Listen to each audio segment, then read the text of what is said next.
Hi, Bree. So I pulled a card for you, and we've been talking all night, and um, I felt that it was appropriate to do so. So I pulled the Nine of Swords for you. It's kind of a cool collage. Kind of, if you can kind of see it, there's a woman laying upon type of vines with swords coming out of her back, and then stars and galaxies and all of that. So I'm going to read to you the dream of the card. So here we go. In the night, a sleeping figure lies trapped in a dark nightmare world existing on the edge of sleep. Strange demons, repressed hurts, and childhood fears range freely. Worse than the sight of this chaos is the feeling of being held in its grasp. Unclear forms alter shape and circle in ever straighter and more fearsome forms. This is a lonesome place, far from help and comfort. Shadows of pain, suffering, and oppression overwhelm the sleeper until she becomes a victim of her own thoughts and, like a murderer, repeatedly impales herself on their hurtful points. Her eyes are closed because she cannot bear to look at these fears when she is awake. The only way she can escape from these nightmares, however, is to open her eyes and awaken to what is really bothering her.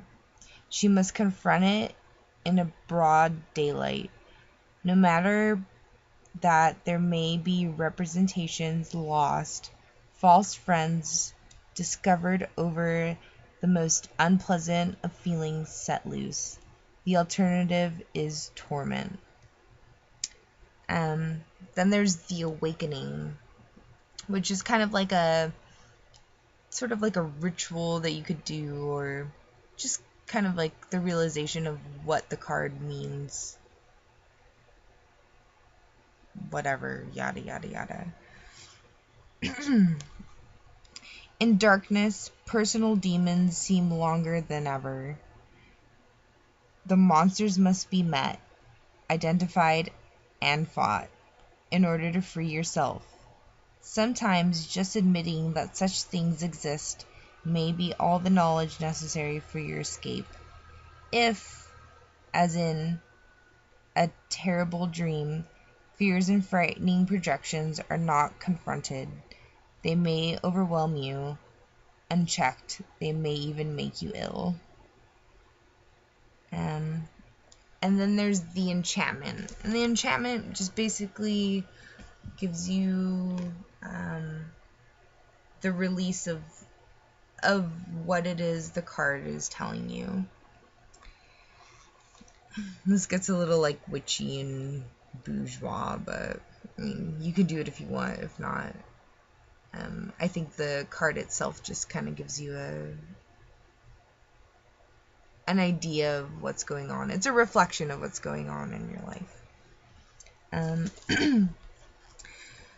A solution may be found in your dreams. When you're ready to go to sleep, compose a one-line question or request that specifically expresses your problem. Write it out and keep the pen and paper by your bed. Choose your eyes and repeat your question over and over as if it were a lullaby. When you wake up in the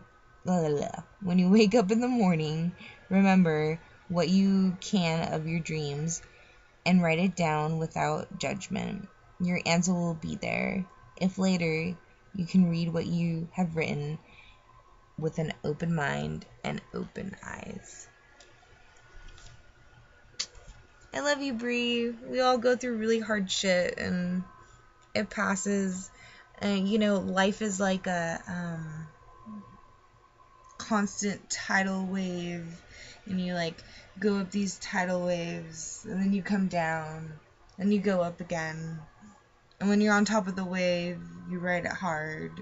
And then when you come down, it's really shitty, but you get out of it. And you're beautiful. And I'm so glad that I have some type of connection with you. Because maybe I was meant to be there for you at the bottom of your wave. Anyways, I love you.